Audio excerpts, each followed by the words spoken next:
السلام علیکم۔ امید کرتی ہوں کہ آپ لوگ ایمان کی بہترین حالت میں ہوں گے۔ آپ کو پتہ ہے کہ میت صدقے کو زیادہ اہمیت کیوں دیتی ہے؟ اگر وہ دنیا میں واپس لوٹا دی جائے، جیسا کہ قرآن میں ارشاد ہے، اے رب اگر تو مجھے تھوڑی دیر کے لیے دنیا میں لوٹا دے تو میں صدقہ کروں، ان نیکوکاروں میں شامل ہو جاؤں۔ سورۃ المنافقون میں ہے، وہ یہ نہیں کہے گا میں عمرہ کروں گا، نماز پڑھوں گا، روزہ رکھوں گا۔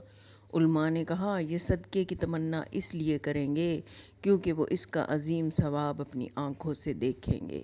اس لیے صدقے کی بہت اہمیت ہے۔ صدقہ آفات مصیبتوں کے لیے ڈھال ہے۔ بے شک مومن قیامت کے دن صدقے کے سائے میں ہوگا، عزت و ناموس کی حفاظت کرتا ہے۔ صدقہ ہر قسم کی بیماریوں کا شافی علاج ہے، مال میں زیادتی اور برکت لاتا ہے، دل کی سختی کو ختم کرتا ہے۔ صدقہ بری موت سے حفاظت دیتا ہے، قیامت کی آگ برساتی گرمی میں ٹھنڈک پہنچاتا ہے۔ صدقہ دینے سے مریضوں کا علاج ہوتا ہے، کیونکہ صدقہ بیماریوں اور پیش آنے والی مصیبتوں کو دور کرتا ہے۔ آپ صلی اللہ علیہ وآلہ وسلم نے فرمایا، جب کوئی شخص صدقہ دیتا ہے اللہ اس کو ایسے پالتا ہے جس طرح تم جانور کو پالتے ہو۔ حضرت ابو ہریرہ رضی اللہ تعالیٰ عنہ سے روایت ہے، آپ صلی اللہ علیہ وآلہ وسلم نے فرمایا، انسانوں کے ہر جوڑ پر صدقہ واجب ہے۔ ہر روز ہر جوڑ کا صدقہ دے۔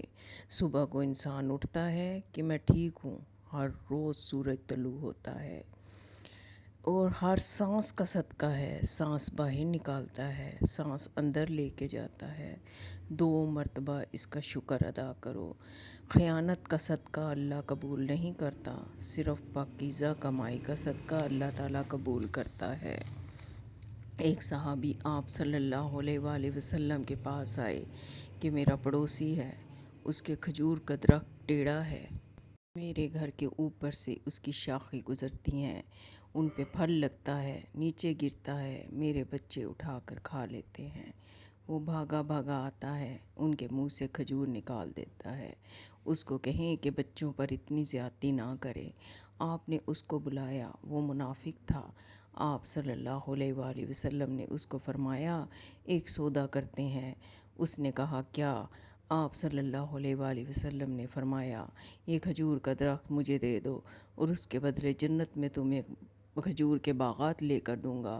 وہ کہنے لگا، یا رسول اللہ، یہ اصل میں میرے بچوں کو بہت پسند ہے، کوئی اور چیز ہوتی تو میں دے دیتا۔ وہ تو منافق تھا۔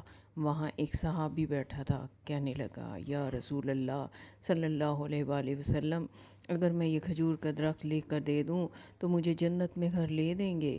آپ صلی اللہ علیہ وآلہ وسلم نے فرمایا، ہاں تو میں لے کر دوں گا۔ جنت میں ایک گھر، اس کے پیچھے چلے گئے، بولے کتنے میں دو گے؟ اس نے کہا، جاؤ جاؤ، میں نے اللہ کے نبی کو نہیں دیا تو تمہیں کیا دوں گا؟ کہا، اچھا منہ سے بولو، کتنے کا بیچو گے؟ اس نے جان چھڑانے کے لیے کہا کہ مجھے اپنا باغ دے دو اور یہ کھجور کا درخت لے لو، یہ سارا باغ مجھے دے دو۔ تو آپ نے فرمایا کہ ٹھیک ہے، یہ کھجور کسی اور کو نہ دینا اور اپنی بات سے نہ مکرنا۔ وہ کہتا، میں پاگل ہوں، باغ چھوڑ دوں؟